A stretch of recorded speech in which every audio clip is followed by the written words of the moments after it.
felt a twinge of fear. The smudge was there again, but it had moved, and it had doubled in size. It had adopted a new position, right in front of the house, a few meters away from the front door. Instead of going over for a closer inspection, I forced myself to go back to sleep, hoping with every fiber of my being that I was dreaming.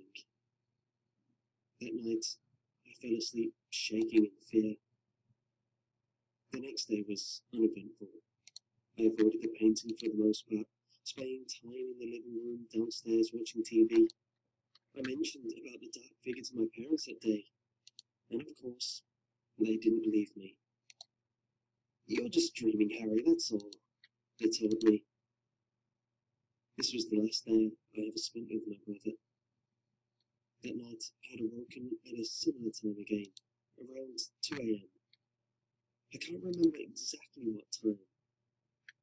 With dread and fear churning in my stomach, I reluctantly glanced at the painting. It was completely black. I remember physically shaking in terror, believing that if I made the slightest noise, I would trigger something. Slowly, I pulled myself out from under the bedsheets.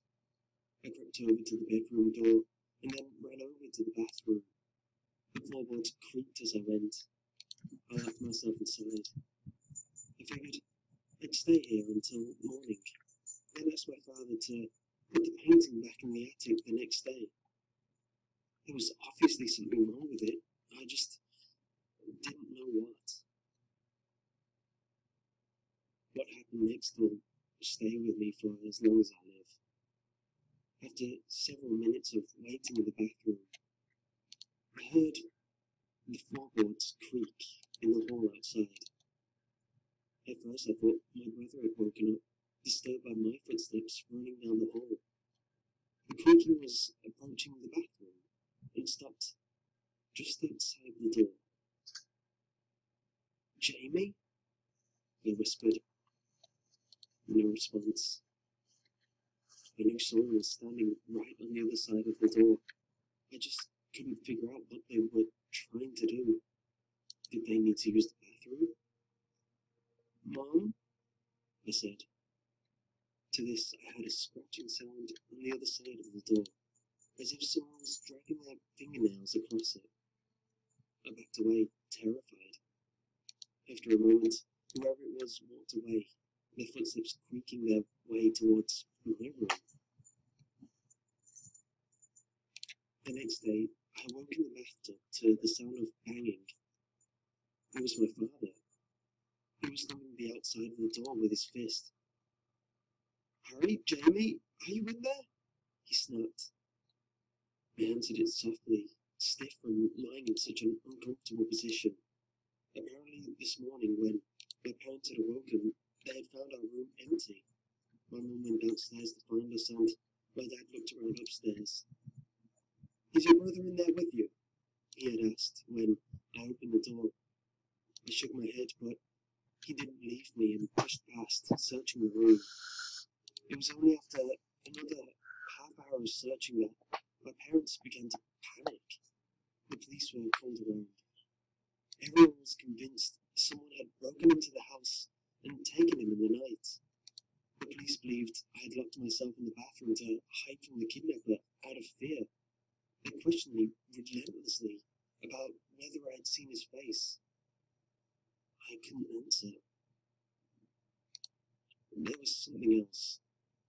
On the outside of the bathroom door, there were 3 deep gouges, diagonal from top left to bottom right.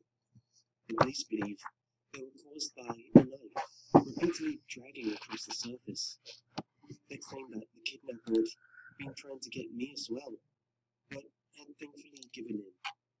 Our house was closed off for several days, and we were provided with a hotel, while the police searched for fingerprints or any signs of breaking and entering. As I said at the start, they found nothing. When we finally returned to our home, my parents were a teary mess. They moved around slowly, answering my questions with one-word answers. I knew anything I said about the painting at this point was useless. No one ever seemed to listen to children in times of need.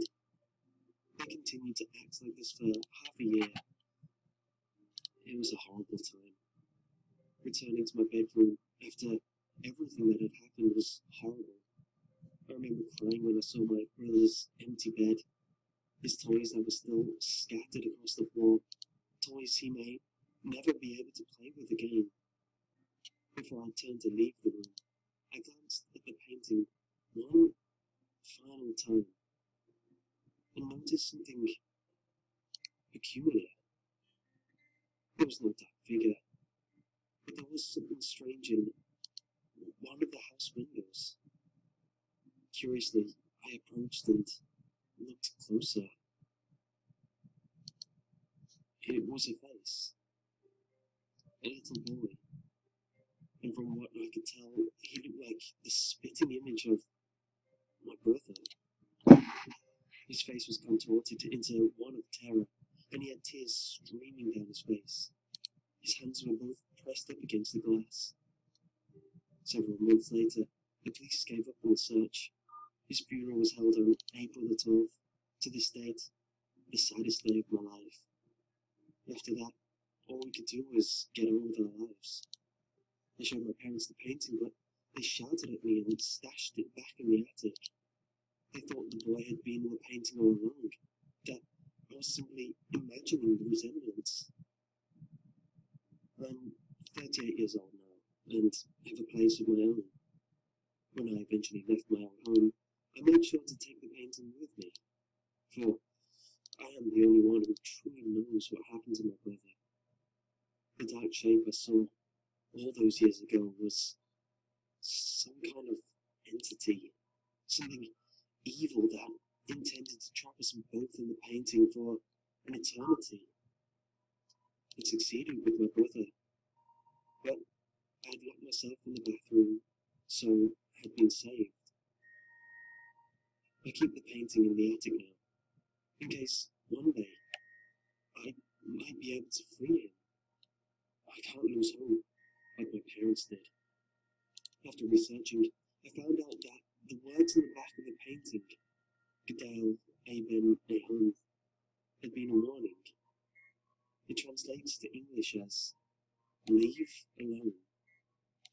Sometimes, in the dead of night, I'll hear a thumping sound coming from up there, footsteps roaming around the attic. I'll always shout my brother's name, in hopes he may have finally been let out. I never get a response.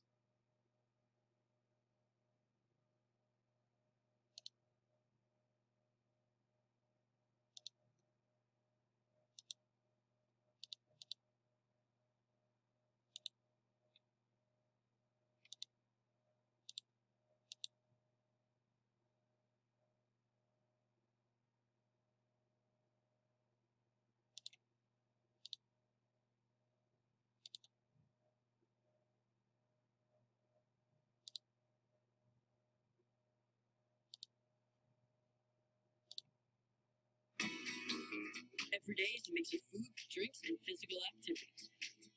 Some days are more balanced than others. So Coke, Dr. Pepper, and Pepsi join forces to launch Mixify, a new project with tips, tools, and inspiration to help find a balance that's right for you. Spend a day on the couch? Go for something less. Just finished an afternoon of Frisbee? Maybe you've earned a little more. Balance what you eat and drink with what you do. That's how you Mixify.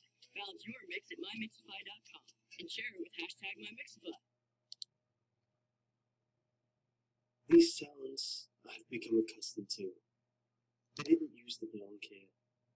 A long time ago, a time with memories either lost or false. These sounds were foreign. They didn't make sense to me. They only came out in the middle of the day. Everybody would be home, the lights on, the radio blaring, my brother and sister yelling at each other. But there was one sound that didn't blend together with the rest. It stood out, but only to me. It was nothing too startling, just a low humming noise. It bothered me a lot. I felt like it penetrated my ears, got into my head. I asked everyone else if they could hear it. Of course, the answer was no. My mother would tell me she would make an appointment to get my ears checked. That satisfied me well enough. After a few hours, I couldn't help but complain